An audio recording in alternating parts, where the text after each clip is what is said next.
रहस्यमय राजा और अंधेरी रात का रहस्य। एक समय की बात है।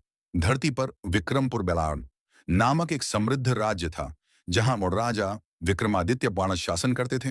राजा न्यायप्रिय और बहादुर थे, लेकिन उनके राज्य में एक रहस्यमयी घटना ने हलचल मचा रखी थी। रात का अंधेरा और गायब होते लोग। कुछ महीनों से हर पूर्णिमा की रात को राज्य का कोई ना कोई व्यक्ति गायब हो जाता था। कोई भी नहीं जानता था कि वे लोग कहाँ जाते हैं। कुछ लोगों ने कहा कि जंगल में एक भूतिया आवाज सुनाई देती है, जो लोगों को अपनी ओर खींच लेती है। राजा ने अपने सैनिकों को जांच के लिए भेजा, लेकिन वे भी लौटकर नहीं आए। राजा की गुप्त योजना। एक दिन राजा ने तय किया कि वह स्वयं इस रहस्य का पता लगाएंगे।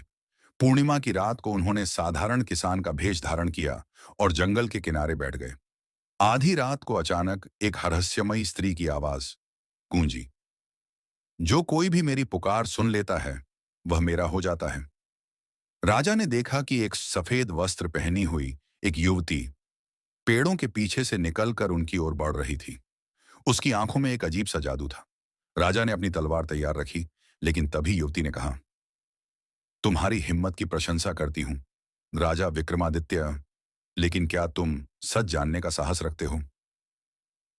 गहरा था रहस्य। राजा ने पूछा, तुम कौन हो? मेरे लोगों को क्यों ले जाती हो? युवती ने एक गहरी सांस ली और बोली, मैं इस जंगल की रक्षक हूं। सैकड़ों साल पहले एक राजा ने मेरे प्रेमी को धोखे से मार डाला था। अब मैं उसके वंशजों से बदला ले रही हूं। तुम्हारे पूर्वजों ने मेरी मासूम प्रेम कहानी को खून में डुबो दिया था।